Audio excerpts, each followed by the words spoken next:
Welcome to ambition nursing classes. So दोस्तों, आज हम आपको बताएंगे कि स्ट्रेस रिलेटेड डिसऑर्डर के टाइप बताए थे आपको हमने नेक्स्ट वीडियो में बताई थी। स्ट्रेस रिलेटेड डिसऑर्डर के तीन टाइप के डिसऑर्डर होते हैं। एक होता है सोमेटोफॉर्म डिसऑर्डर, एक होता है डिसएसोसिएटिव डिसऑर्डर और नेक्स्ट होता है जो लास्ट होता है वो होता है कन्वर्जेंट डिसऑर्डर। तो नेक्स्ट वीडियो में हमने पहली वीडियो में बताया, उसको बताया सोमेटोफॉर्म डिसऑर्डर क्या होता है, उसके टाइप बताए, एक्सप्लेन किया। आज हम आपको बताएंगे डिसएसोसिएटिव डिसऑर्डर के डिसएसोसिएटिव डिसऑर्डर क्या होता है। कि पहले बात करते हैं स्ट्रेस रिलेटेड, कि अगर किसी को भी स्ट्रेस हुआ उसके कारण उसको तीन तरह के डिसऑर्डर बताए हमने। स्ट्रेस रिलेटेड डिसऑर्डर फर्स्ट जो बताया हमने आपको वो बताया सोमेटोफॉर्म डिसऑर्डर, सोमेटोफॉर्म डिसऑर्डर। और जो सेकंड है उसको बोलता है डिसएसोसिएटिव डिसऑर्डर, डिसएसोसिएटिव डिसऑर्डर। और जो नेक्स्ट है जो लास्ट होता है उसको बोलते हैं conversion disorder.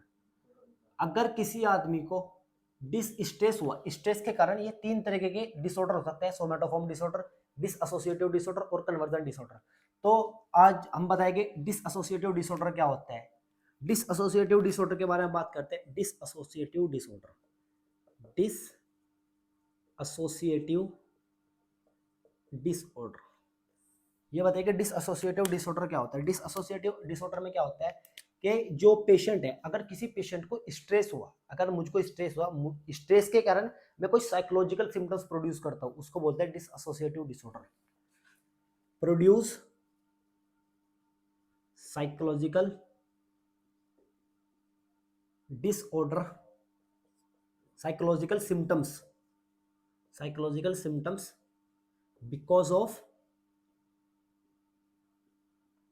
Of any stress factor, किसी भी स्ट्रेस के कारण मुझको स्ट्रेस हुआ, स्ट्रेस के कारण मैं साइकोलॉजिकल सिम्टम्स प्रोड्यूस करता हूं, उसको बोलते हैं डिसएसोसिएटिव डिसऑर्डर। इसको जो दूसरी डिफाइन करते हैं, इसमें एग्जांपल करते हैं कि जो मेंटल फंक्शन होते हैं, जो हमारे मेंटल फंक्शन होते हैं, क्या होते हैं मेंटल फंक्शन में आते हैं। एक आते हैं परसेप्शन हुआ, ये हमारे मेंटल फंक्शन में आते हैं परसेप्शन या कॉन्शियस, परसेप्शन हुआ, कॉन्शियस हुआ, या इसको बोल देते हैं आइडेंटिटी। आइडेंटिटी ये हमारे मतलब कि जो मेंटल फंक्शन के नॉर्मल फंक्शन होते हैं। अगर परसेप्शन किसी को देखना समझना, कॉन्शियस लेवल, आइडेंटिटी, ये। और एक हुआ मेमोरी, मेमोरी ये नॉर्मल मेंटल फंक्शन है। अगर दूसरी तरीके से उसको डिफाइन करते हैं कि डिसएसोसिएटिव डिसऑर्डर में क्या होएगा, डिसएसोसिएटिव डिसऑर्डर में क्या होएगा, इसमें क्या होएगा कि अगर किसी को डिसएसोसिएटिव डिसऑर्डर हुआ तो इसमें इसकी डिफाइन, इसको इस तरह से डिफाइन करते हैं कि सेपरेट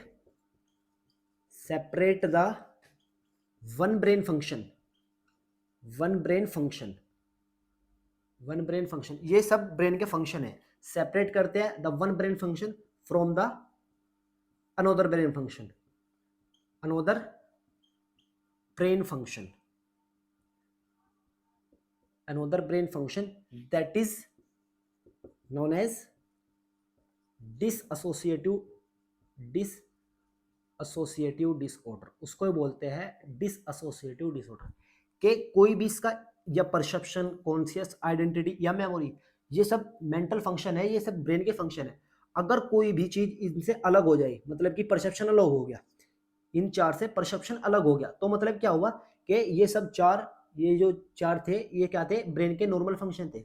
अगर ब्रेन का कोई भी फंक्शन एक दूसरे से सेपरेट हो जाए, मतलब कि परसेप्शन सेपरेट हो गया तो तीन रह गए, तो इस तरीके से अगर सेपरेट हो जाए one brain function from the another brain function, that is known as dissociative amnesia, dissociative disorder. उसी को बोलते हैं डिसएसोसिएटिव डिसऑर्डर, कि एक ब्रेन फंक्शन अपने दूसरे ब्रेन फंक्शन से अलग हो जाना, उसको बोलते हैं डिसएसोसिएटिव डिसऑर्डर या produce psychological symptom because of an stress factor. तो आज बात करते हैं कि जो सोमेटोफॉर्म डिसएसोसिएटिव डिसऑर्डर होता है, इसके बेसिकली जो टाइप होते हैं सोमेटोफॉर्म इसके डिसएसोसिएटिव डिसऑर्डर के, ये होते हैं तीन टाइप में इसको क्लासिफाई किया गया है। डिसएसोसिएटिव डिसऑर्डर को तीन टाइप में क्लासिफाई किया गया है। डिसएसोसिएटिव डिसऑर्डर, इसको तीन टाइप में क्लासिफाई किया गया है। फर्स्ट जो है उसको बोलते हैं डिसएसोसिएटिव एमनेशिया, डिसएसोसिएटिव एमनेशिया। जो सेकंड होता है उसको बोलते हैं dissociative fugue, dissociative fugue. और जो थर्ड होता है उसको बोलते हैं dissociative identity disorder, dissociative identity identity disorder, या उसी को बोल सकते हैं personality, multiple personality, multiple personality disorder, उसको बोलते हैं मल्टीपल पर्सनैलिटी डिसऑर्डर। तो जो डिसएसोसिएटिव डिसऑर्डर होता है ये तीन टाइप में है, एक डिसएसोसिएटिव एमनेशिया, डिसएसोसिएटिव फ्यू और डिसएसोसिएटिव आइडेंटिटी डिसऑर्डर या मल्टीपल पर्सनैलिटी डिसऑर्डर। अब बात करते हैं कि डिसएसोसिएटिव एमनेशिया क्या होता है। डिसएसोसिएटिव एमनेशिया में क्या होगा, जो पेशेंट है उसमें क्या हो जाएगी, उसमें लॉस ऑफ मेमोरी, जो पेशेंट है लॉस ऑफ मेमोरी, एमनेशिया का मतलब होता है लॉस ऑफ मेमोरी। तो डिसएसोसिएटिव एमनेशिया में क्या होगा, जिस पेशेंट है उसको स्ट्रेस हुआ, अगर मैं हूं तो मुझको कोई स्ट्रेस हुआ, स्ट्रेस के कारण क्या हुआ, जो मेरी मेमोरी है वो लॉस हो गई, लॉस ऑफ मेमोरी, मैं भूल गया हर चीज को, कि अगर कोई मुझे पूछे मेरा नाम क्या है, मैं कुछ भी पता नहीं मेरा नाम क्या है, इस तरह के सिम्टम्स प्रोड्यूस होता है कोई भी स्ट्रेस फैक्टर के कारण, कि मुझको स्ट्रेस हुआ और स्ट्रेस के कारण मेरी जो मेमोरी है, मेमोरी क्या है, एक ब्रेन का एक नॉर्मल फंक्शन है मेमोरी, अगर मेरा कोई ब्रेन का नॉर्मल फंक्शन, एक ब्रेन का फंक्शन दूसरे ब्रेन फंक्शन से सेपरेट हो जाए, ब्रेन फंक्शन सेपरेट हो जाए, तो उसको बोलते हैं डिसएसोसिएटिव डिसऑर्डर। इसमें क्या हुआ डिसएसोसिएटिव एमनेशिया में, कि मुझको स्ट्रेस हुआ और स्ट्रेस के कारण जो मेरी मेमोरी है वो लॉस हो गई, कि मैं किसी को पहचान नहीं पा रहा, मैं किसी को समझ, मतलब अगर जो पीछे की वही बात है मेमोरी उसको भी भूल रहा हूँ, मेरा नाम क्या है मुझे अपना नाम ही नहीं पता, इस तरह के सिम्टम्स प्रोड्यूस करता है, उसको बोलते हैं डिसएसोसिएटिव एमनेशिया। कि स्ट्रेस, मुझे स्ट्रेस हुआ और स्ट्रेस के कारण मैं एक ऐसा सिम्टम्स प्रोड्यूस करता हूँ जो लॉस ऑफ मेमोरी, जो जो मेरी मेमोरी है वो लॉस होगी, इस तरह के सिम्टम्स को, इस तरीके के डिसऑर्डर को बोलते हैं डिसएसोसिएटिव एमनेशिया, कि स्ट्रेस के कारण मेरी मेमोरी लॉस हो गई, उसको बोलते हैं डिसएसोसिएटिव एमनेशिया।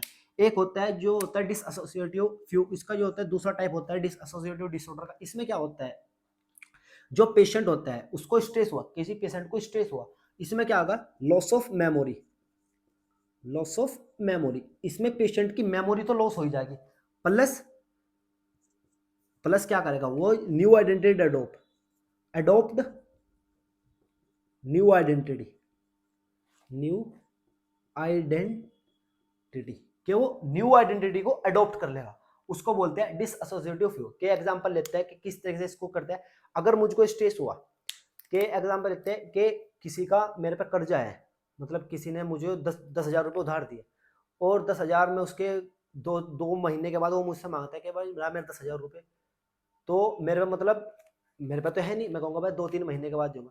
फिर उसके बाद क्या काम करा कि मुझे पता है कि भाई वो आएगा मेरे से पैसे लेके जाएगा और मेरे पे पैसे नहीं, तो मैंने क्या काम करा, यहाँ से, मैं यूपी में रहता हूँ, यहाँ से मैं भाग गया और यहाँ से मैं केरल चला गया, केरल जाके मैं वहाँ पर कुछ भी मतलब कि नारियल पानी बेचने लगा, तो वहाँ पर क्या काम करा मैंने, यहाँ से जाके वहाँ पर नारियल पानी बेचने लगा, मैं जाने के बाद क्या करा मैंने, एक न्यू आइडेंटिटी अडॉप्ट कर ली, वहाँ पर गया, यहाँ पर क्या था, मैं एक स्टूडेंट था और मेरे एक दोस्त के मेरे पे 10,000 रुपए थे, बट मेरा इतना हिसाब नहीं था कि मैं उसको वापस उसको 10,000 रुपए दे दूं, तो मैं यहाँ से भागकर मुझे स्ट्रेस हो गया उस कारण कि भाई उसके 10,000 है, अब क्या करूं मैं, इस तरीके से मुझे स्ट्रेस हुआ और मैं यहाँ से केरल चला गया और केरल जाके मैंने एक न्यू आइडेंटिटी अडॉप्ट कर ली कि मैं नारियल पानी बेचने लगा।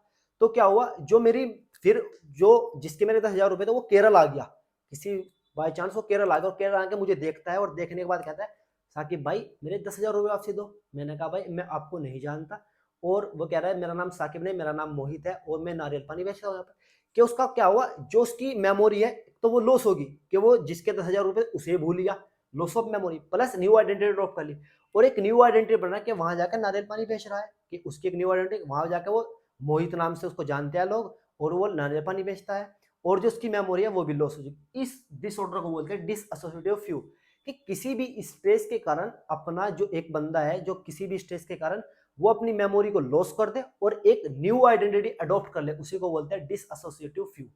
तो ये होता है डिसएसोसिएटिव फ्यू, जो डिसएसोसिएटिव डिसऑर्डर का सेकंड पार्ट होता है। अब जिसके बाद बात करते हैं, थर्ड जो पॉइंट होता है, टॉपिक होता है, इसको बोलते हैं डिसएसोसिएटिव आइडेंटिटी डिसऑर्डर या मल्टीपल पर्सनैलिटी डिसऑर्डर। इसमें क्या होता है, बंदा कि आदमी को ही नहीं पहचान पा रहा, मतलब भूल गया, वो उससे पता ही नहीं कि भाई यो है भी मेरा दोस्त या मैं जानता भी इसके 10,000 रुपए है या नहीं मेरे पे, इस तरह के सिम्टम देखता है, लॉस ऑफ मेमोरी, उसकी मेमोरी लॉस हो चुकी है। इसमें क्या होता है, डिसएसोसिएटिव आइडेंटिटी डिसऑर्डर और मल्टीपल पर्सनैलिटी डिसऑर्डर। इसमें क्या होता है, जो पेशेंट होता है टू और more than two identity adopt के जो पेशेंट है वो दो या दो से ज्यादा आइडेंटिटी को अडॉप्ट कर लेगा, उसको बोलते हैं डिसएसोसिएटिव आइडेंटिटी डिसऑर्डर या मल्टीपल पर्सनैलिटी डिसऑर्डर। इसमें क्या हुआ, जिस तरीके से कि मैं यूपी के अंदर तो मैं साकिब हूँ और केरल चला गया, वहां पर नारियल पानी बेच रहा हूँ और वहां पर मैं हूँ मोहित। तो जो केरल के लोग हैं वे मुझको किस नाम से जानते हैं, मोहित के नाम से, क्योंकि मैं वहां पर नारियल पानी बेचता हूँ मोहित के नाम से। और जो यूपी के बंदे हैं वो मुझको क्या जानते हैं कि साकिब और एक स्टूडेंट है, ये एक मेडिकल कॉलेज में पढ़ता है, ये स्टूडेंट है और वहां पर क्या कहते हैं मुझको कि नारियल पानी बेचता है, तो केरल का रहने वाला है। और यहाँ के लोग कहते हैं कि भाई ये तो यूपी का रहने वाला है। तो इसमें क्या हुआ कि बंदे की दो आइडेंटिटी है, कि दो पर्सनैलिटी है बंदे की, दो आइडेंटिटी उसने अडॉप्ट कर ली। केरल वाले बंदे उसको नारियल पानी वाला बोलेंगे और क्या नाम यूपी वाले बंदे उसको क्या बोलेंगे, साकिब एक स्टूडेंट बोलेंगे। तो कोई भी बंदा दो या दो से ज्यादा आइडेंटिटी अडॉप्ट कर लेना, उसी को बोलते हैं पर्सनैलिटी मल्टीपल पर्सनैलिटी डिसऑर्डर या डिसएसोसिएटिव आइडेंटिटी डिसऑर्डर। बट क्या है वो कि उस टाइम पे अगर जिस तरीके से मैं केरल जाकर तो नारियल पानी वाला और यहाँ पर मैं स्टूडेंट, के वो अगर मैं यहाँ पर हूँ तो अगर मैं यूपी में रहा समथिंग, मान लीजिए मैं 5 दिन यूपी में रहा तो मुझे लोग जाने स्टूडेंट के नाम से, और मैं 5 दिन रहा केरल में, उसको मुझको जानने नारियल पानी वाले। अगर मैं केरल गया तो मैं यहाँ की आइडेंटिटी नहीं भूलने का, बट अवेयर नहीं रहने का उस टाइम पे, मतलब कि अगर मुझको मैं केरल जाकर नारियल पानी बेचने लगूं और यूपी के लोग मुझको जाकर कहे भाई साकिब क्या हाल है तेरे, इस तरीके से बात करता है, बट मुझे पता है भाई ये मुझको जानता है बढ़िया तरीके से और ये मुझको जानता है, और जानने के बाद बट मैं उसको अवेयर नहीं हूँ उस टाइम पे, मुझे पता है कि भाई ये साकिब है, पर मैं उसे नहीं कहूंगा कि हाँ भाई मैं साकिब ही हूँ, इस तरीके से कोई मतलब कि साइन नहीं दूंगा उसको कि वो मुझको पहचान ले, कि स्टूडेंट के रूप में पहचान ले, इस तरीके का कोई साइन नहीं देगा वो। इसमें क्या हुआ कि जो उसने एक या एक से ज्यादा आइडेंटिटी अडॉप्ट कर ली, बट उस टाइम पे अगर वो यूपी में है तो केरल वाली जो आइडेंटिटी है उसके प्रति वो अवेयर नहीं रहता, अगर वो केरल में है तो यूपी वाली आइडेंटिटी के लिए वो अवेयर नहीं रहता, उसी को बोलते हैं डिसएसोसिएटिव आइडेंटिटी डिसऑर्डर या मल्टीपल पर्सनैलिटी डिसऑर्डर। तो ये हो गया उसका स्ट्रेस रिलेटेड डिसऑर्डर का सेकंड पार्ट, जिसको बोलते हैं डिसएसोसिएटिव डिसऑर्डर। और डिसएसोसिएटिव डिसऑर्डर के 3 डिसऑर्डर होते हैं, जिसको बोलते हैं डिसएसोसिएटिव एमनेशिया, डिसएसोसिएटिव व्यू और डिसएसोसिएटिव आइडेंटिटी डिसऑर्डर। तो जो नेक्स्ट टॉपिक है जिसका नाम है कन्वर्जन डिसऑर्डर, इसको हम नेक्स्ट वीडियो में कराएंगे। और अगर आपको इस टॉपिक में कोई भी डाउट्स हो, कोई भी आपको डाउटफुल क्वेश्चन हो इसमें, तो आप हमको बताना, हम आपको नेक्स्ट वीडियो में या इसी वीडियो में आपको कमेंट बॉक्स में बताएंगे। Thank you. वीडियो अच्छी लगी लाइक शेयर एंड सब्सक्राइब करें।